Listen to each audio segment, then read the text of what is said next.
Hello and welcome to our virtual open event. Today I'm joined by our business team, our travel and tourism team and our apprenticeship team who are going to give you an overview of their areas that they teach and hopefully answer any questions that you have. If you do have any questions, feel free to pop them into the comments and we'll answer them towards the end of the live stream. It's a really good opportunity for you to ask the tutors and get knowledge from these amazing people. So first off, we're going to start with our business team. So we've got Fidel and Mandeep here. If you guys just want to unmute your mics. Do it for you. There we go. If you guys just want to go through a bit about your area and business and what you guys do and what your courses involve. Let me kick off, really. I'm going to start talking about level 1 in business.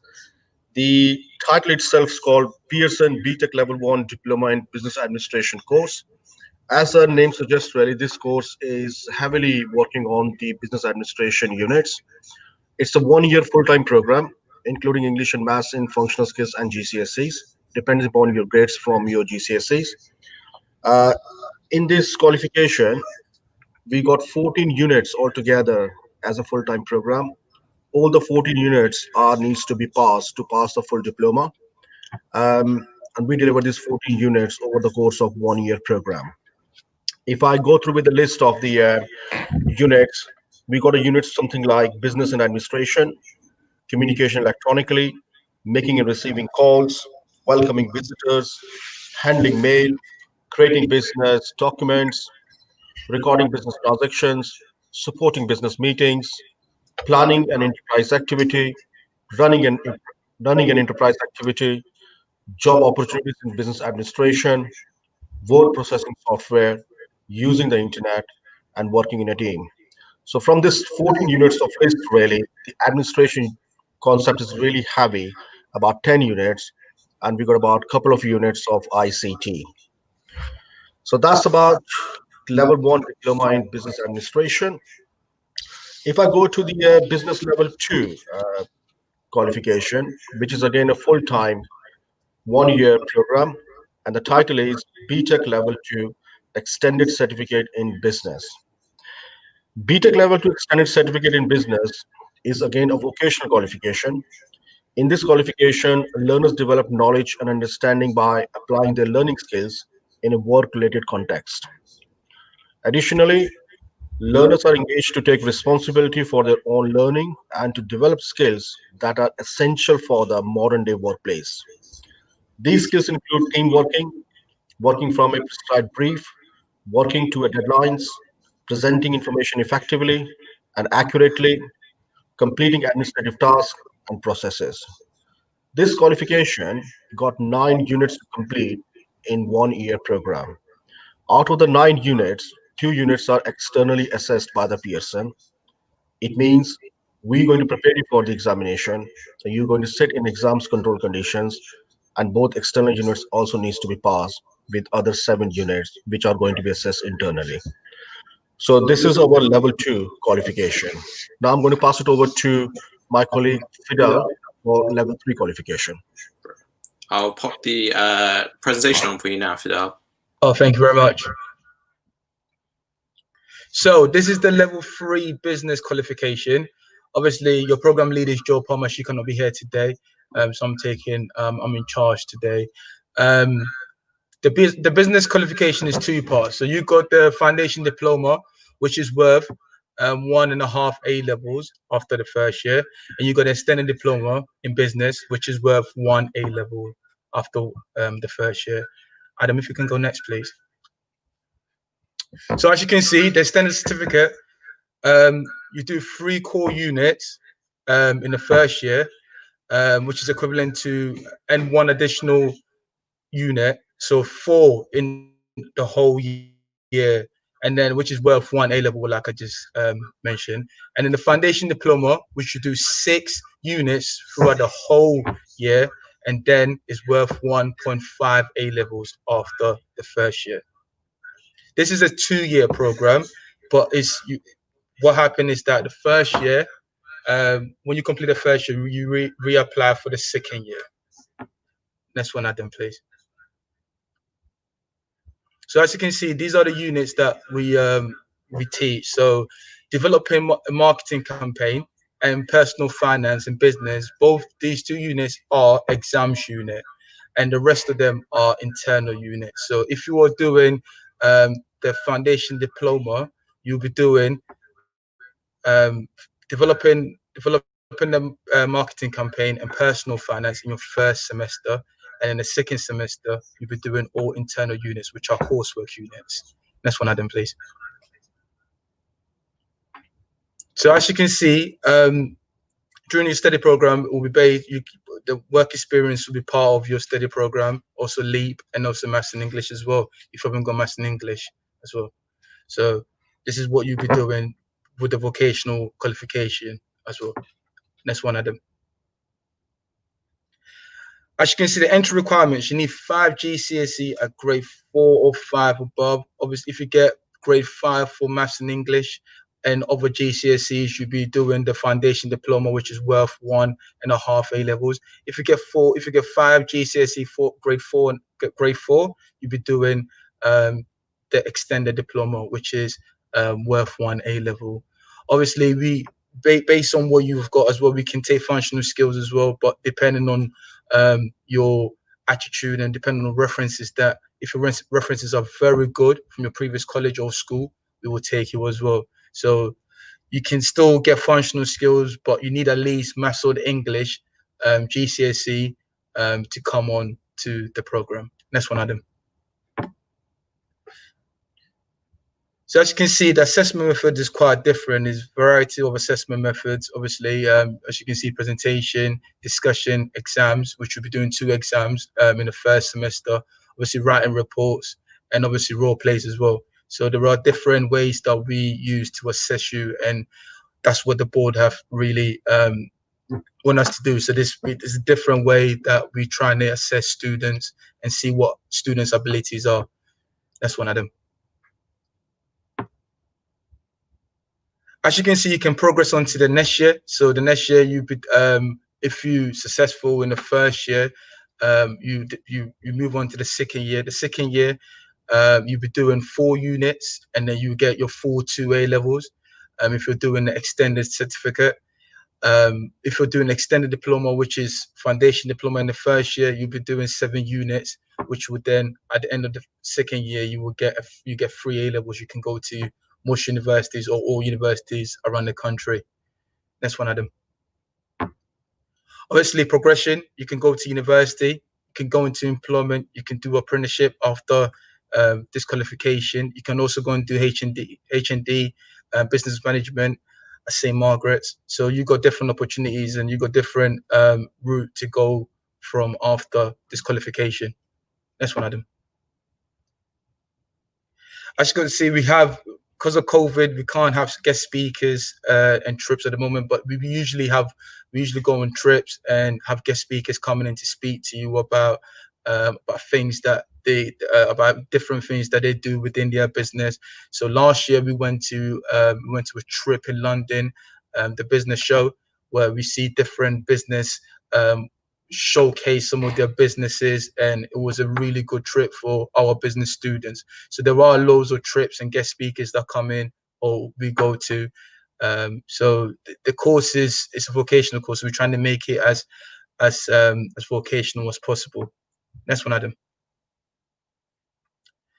So as you can see, the admin fee is £40 for all students from 16 to 19. Obviously, if you're 19 plus, then you have to pay. Obviously, trips, we will charge around about £25 a year if you're going on trips. So that and all of that include business, the BTEC business book, textbook that you get, you can access to on Moodle if you join. That's one of them.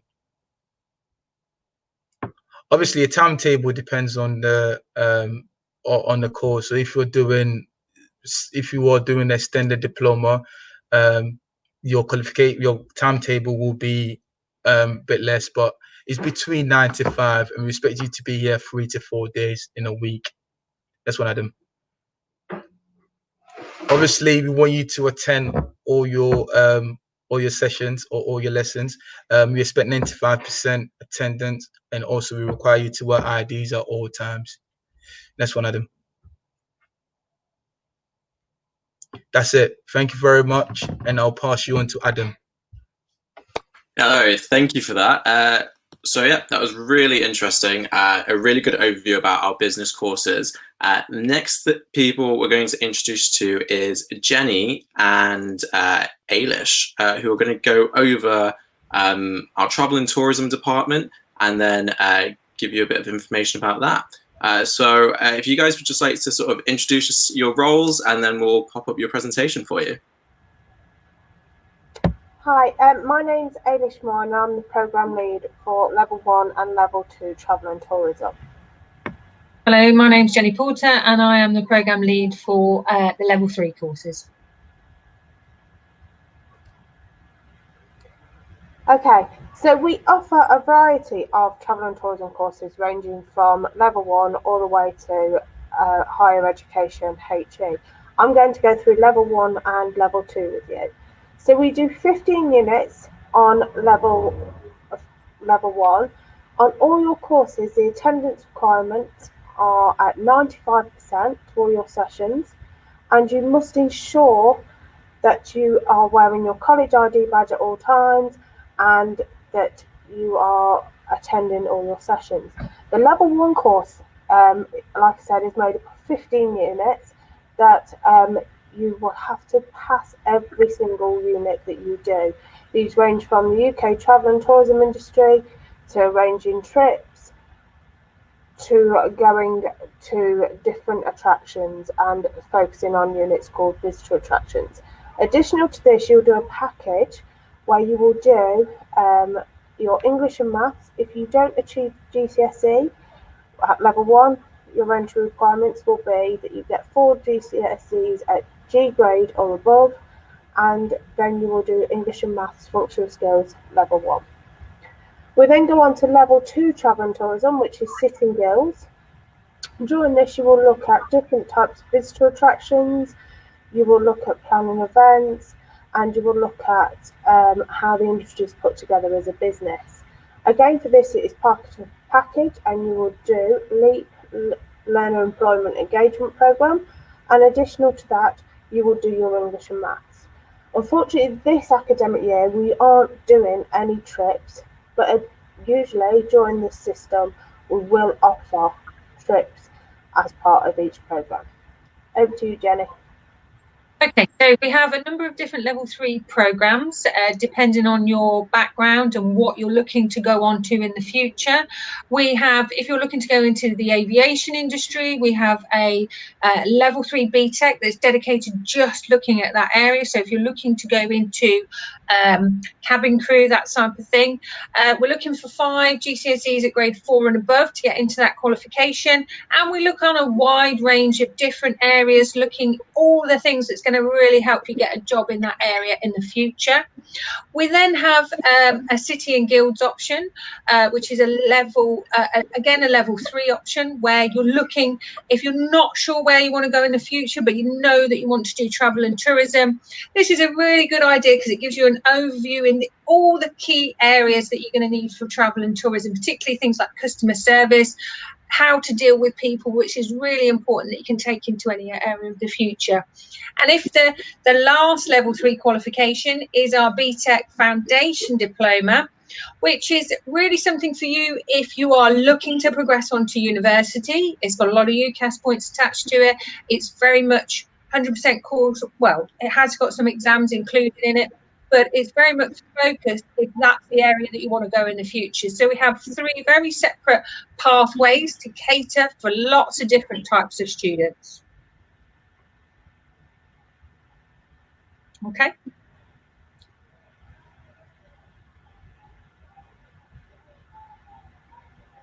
Thanks, Adam. I think we finished on talking about travel.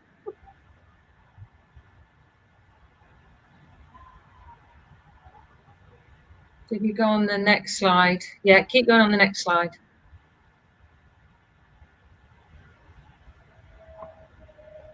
Next slide, Adam. and this really just gives you an overview of the different types of areas that you could focus on in the future in terms of employability. And I think that's everything from us, Adam. Thank you. Thank you. Brilliant. Thank you for that, guys. Sorry about the slides there. It did not want to skip on to the next one. It wanted to show you everywhere that you guys travel to. So thank you for giving us that overview. Next, we'll be moving on to Amrit and AJ, who are going to give you a bit of an overview about apprenticeships, the different sort of apprenticeships that are available within business and travel and tourism. So if you guys just want to sort of introduce yourselves and give a quick overview about the area. Yeah, sure. My name is Amrit. I work as part of the recruitment team with the apprenticeship team. My role is basically to liaise with employers to have vacancies live on our Leicester College website as well as the government website, and then you guys apply for the apprenticeship that you're interested in. In terms of business, we do offer quite a few different types of apprenticeship, ranging from level 2 all the way up to level 5. Entry requirements for majority of them is grade 4 or C plus in maths and English, apart from the level 2 customer service, which obviously doesn't require the grade 4 or above, but we do expect you to work towards your maths and English qualifications if you haven't already got it. Minimum wages is £4.50 an hour. However, having said that, a lot of the employers that we do work with do offer a lot more than that as a starting wage. Job is not always guaranteed at the end of the apprenticeship. There is college attendance. Most of the training is delivered online at the moment, and they vary from once a week to twice a month, depending on the type of course you're doing. And most of the apprenticeships that we offer are 16 to 24 months long. I'll pass it over to Ajay to add a bit more content in terms of the courses. Sure. Thank you for that. Thank you very much for that, Amrit. Good afternoon, good evening, everybody. My name is Ajay Darby. I'm the trainer assessor at Leicester College, and I've been working with the college for a good number of years now.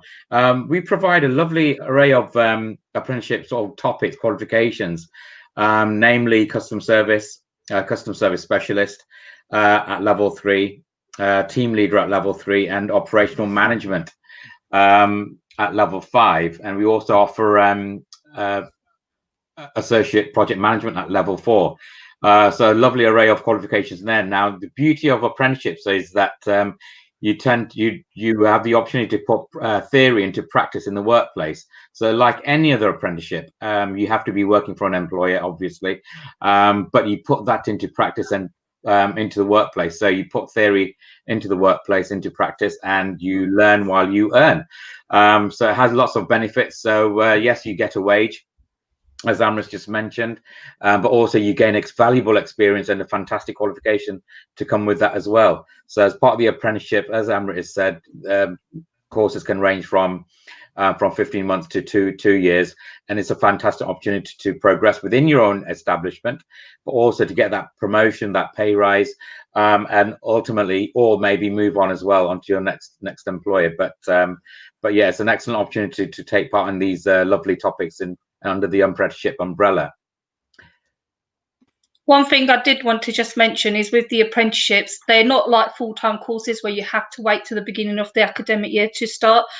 Most of these courses are available roll on, roll off, which means you can start as soon as you're appointed to an apprenticeship during any time of the academic year. Brilliant. Thanks for that, guys. Just a quick question on that as well. If I was looking to do one of these apprenticeships, does it matter that I've not done any sort of business course in the past, or would they train me completely? No, you'll get trained completely. It doesn't matter if you've qualified or done something in another subject area. If you want to do business admin, you can apply for a business admin apprenticeship or any of the topics that we've mentioned, as long as you meet the minimum criteria. Bro. And if I was to say, if I couldn't find an apprenticeship for that year, should I take a business course in the meantime, or a travel and tourism course in the meantime, and then try and keep applying throughout? Yes, we do recommend that, especially if you're 16 to 18, because obviously you need to be in some sort of training program. So we always recommend as a backup that you do apply for a full-time course. And if apprenticeship is something that you still want to do over a full-time course, just keep looking and keep applying till you secure one. Brilliant. I think Thank you for that. lifelong. Oh, sorry, Amrit. Sorry, Sorry, Adam. I think lifelong learning is an option. It's an excellent opportunity, and we have an excellent careers department based in all campuses. That if you were wanting to choose the right course or wanting some advice and guidance on what shall I do in the meantime until I move on to an apprenticeship, we have a great careers team that can give you that advice and guidance as well. So sorry to butt in there. No, it's welcomed. It's very much welcomed. So that was great. Thank you both for giving that information. So what we're going to do now is we're going to answer a couple of questions that we've had. So we're actually going to go and answer our business questions first. So I'm just going to bring back Fidel and Mandeep to hopefully add some clarity to these. Hi guys, welcome back. Hi. So I've just got a couple of questions here we can quickly answer. So the first one is, how many units will be on the course, and is there any exam units? Yes. If I talk about level 1 qualification, I think it's going to be altogether 14 units. Hi, Adam. If I address level 1 qualification first, it's going to be altogether 14 units. Yeah. There is no exams units on level 1 qualification. On level 2 qualification, we got altogether 9 units, 7 internally assessed and 2 externally assessed. So it means 2 exams units on level 2 qualification.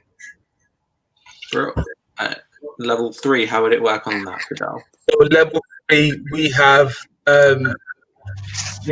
4 units on the extended certificate, and there's 2 exams, and there's 2 coursework units. And then we have on the, can everyone hear me? Yeah, we can hear you. Oh, sorry.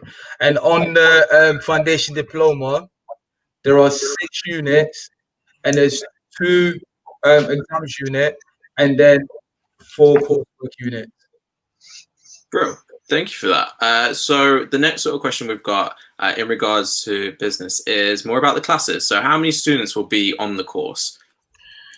If we go with the level 1 course, first of all, and level 2 as well, we usually have around 18 to 20, maximum 22 learners in each group.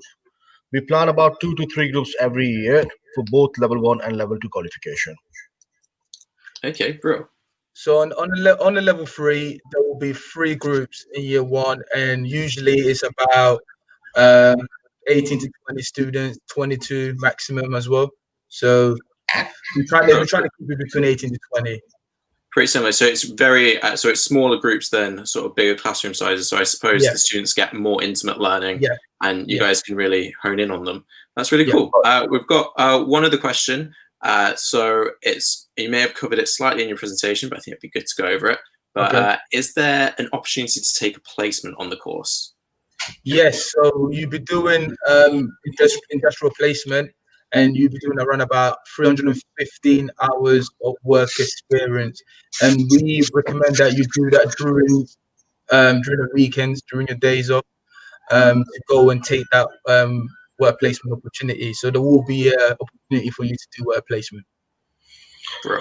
And on the level 1 side, Adam, level 1 students usually do a 1 week of project to complete the work placements. However, the level 2 students usually go out for 36 hours work placement. Because of this COVID situation, really, they are going to complete 30 hours of a project as well. Bro, so there's a good sort of level of different sort of placements that you do no matter what level you start at. That's really good. Well, brilliant. Thank you for that, guys. We're going to bring in our travel and tourism team, Jenny and Ailish, to just answer a couple of questions regarding that department. Let's just move you all around. There we go. And let's bring up your questions. Thank you. Welcome back to the camera. Let's see. There we go. So the first question we've got is, I think, quite an important one. It's, can I go to university after this course?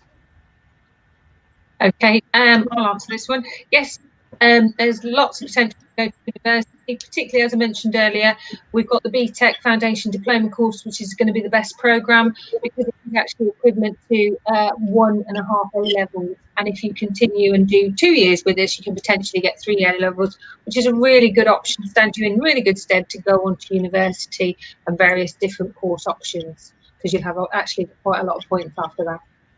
Brilliant. So it really does, even if you don't go into travel and tourism after completing your course, it still keeps the doors open for you. Of course, yes, yeah. It's brilliant. And more to do with the courses, what are there any exams on the course, or is it all coursework? How does it work? Okay, well, I'll start this one off. On level 1 and level 2 travel and tourism, there are no exams on the actual travel and tourism course, but when they are doing their English and maths, which is part of their study programme, they will be doing exams and they will be doing different types of assessments, and that's across the board with travel and tourism. Then we have on the level 3, Sitting Guilds, level 3, there is no exams. It is only on the RQF level 3 programme that there are 2 mandatory exams that they have to take place in the first year. Okay, brilliant. And finally, what subjects will be covered on the course? So a bit more in depth about the course itself. Okay, on level 1 travel and tourism, you will be looking at different types of visitor attractions, as I've mentioned before. So we'll be looking at the structure of the industry, we'll be putting itineraries together, seeing what types of holidays and what types of trips can be taken by different people. And then across the board on all travel and tourism courses, because it's a customer relating and customer facing industry, we do customer service. And it's the same similar subjects as level 1, but a higher level at level 2, so a higher level of understanding. Brilliant. Thank you for that. Right. I feel like that's everything that I've got to ask you guys. Thank you so much for joining us and being part of this and giving us all that information. And we're going to sign off in a second. So thank you to everyone that's watched this. I hope you found it interesting and you've learned something about business, travel and tourism, and the apprenticeships that you can go in within those 2 sectors as well. If you do want any more information about the courses, we'll be popping in the links to each of those areas for our website in the comments of this live. If you do have any questions that you have like in a couple of minutes or a couple of days later that you just think of, feel free to still message us and pop them down in the comments and we will respond to that. You can apply for the courses now, so make sure you are checking our website and putting those applications in. We've got way more coming up on today.